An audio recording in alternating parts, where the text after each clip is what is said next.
Hey guys, I hope y'all have been having a great Sunday. It finally decided to cool off here in Texas, or at least it's trying to. It started to rain and we're not really having to use the AC anymore, so that's great. Today we're going to be talking about Acts 2. We're really going to focus on verses 42 through 47.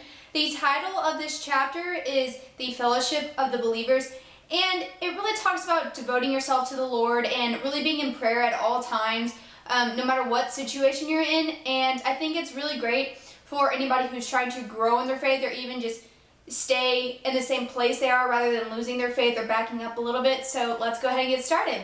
Verse 42 says, "Devote ourselves to teaching the Lord's fellowship and break the bread together in prayer."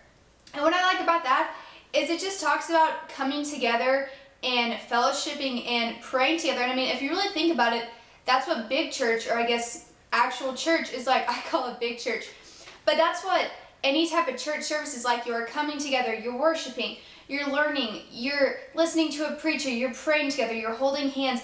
And I really think that, I've had it highlighted for a couple of weeks now, and it's in a devotional, and it says, "And they devoted themselves to the apostles' teaching of the fellowship, to the breaking of bread and the prayers." And we can use each other to grow. We don't need a preacher. We don't need people like me. We don't need somebody to teach us. We have each other as resources. 44 says, "All who believe in him will have something in common." And what I want you guys to do is think about times you personally or have listened to people just talk about the faith. And it's so awesome to hear some of the conversations that come up. Even if you're just scrolling through your Facebook page, you can find a post about so-and-so was at Walmart and a customer was being mean to the worker and you stood up for them and they said this and they said, "God sent you here today." Or if you listen to people's stories and how much they've changed and how much God has impacted their life, it's so awesome just to see the different ways God works in everybody's lives. He doesn't work the same way in everybody's lives, and it's so awesome to see all the blessings and all the emotions that go on with that. 45 says, "Together they gave back to those that are less fortunate." And when I read that, I automatically thought of charity, volunteer work, cooking for the homeless, cleaning for your neighbor, babysitting the neighbor's kids, tutoring somebody's kids so they can get a couple more hours in at work. It doesn't have to be sacrificing your time or sacrificing something great to help others and to help those in need. You could literally just go down the street and give somebody food. You could babysit the neighbor's kids because they need a date night and they really need to renew their relationship with themselves. You can tutor the neighbor's kids because they need to pick up another shift at work so they can make enough money to pay the bills that day. It doesn't just have to be volunteer work or going to big known places. Just doing stuff in your local community or just on your street can make the biggest impact in some people's lives. 46 says, "Each day they grew together, they ate and prayed together, were thankful for what they were blessed with." And this past, I believe it was on Friday, my mom and I went to this women's night out at the church, and this lady just talked about choosing joy. Choose joy in your life. Don't just choose it in the time of Christmas or Easter or Thanksgiving. Choose it every single day of your life, and you can watch your life transform when you choose joy. You rub off on people when you don't even realize it.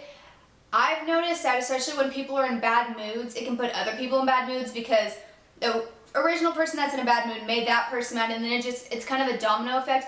But it can be a domino effect with joy too. If you're happy, that just gives the other person something happy to think about, and on and on and on. And it's so great just to see the domino effect of joyness. And there's studies that say, if you think about something great for so many days in a row, you'll really start to transform your life. So why not choose joy? Try to be joyous in every single situation in your life for, let's say, a week straight, and just see how it really changes your personality and your body language and everything towards other people and towards yourself. Lately, I've really been feeling like there's just a hole in my heart and there's something missing, and I really do think it's joy.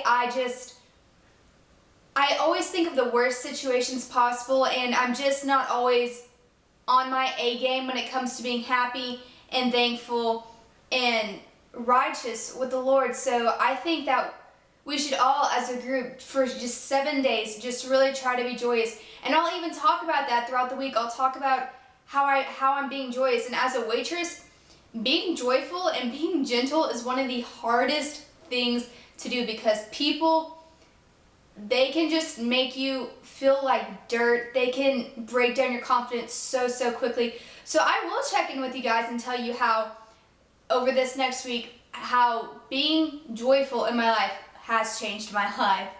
Lastly, verse 47 said, God added to their blessings each day, and someone new is saved each day by those who are blessed. And the actual verse says, praising the Lord added to their numbers day by day, those who are being saved.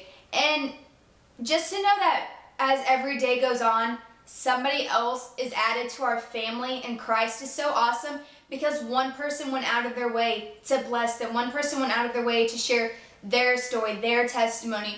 You know, never let your fear of what other people are going to think about your faith with God hold you back, because they may be the ones who need to hear it the most, and you may be able to bless them with some awesome things, and they don't even realize it. Just don't let people intimidate you when it comes to you talking about how much you love God or how you praise God or how you worship.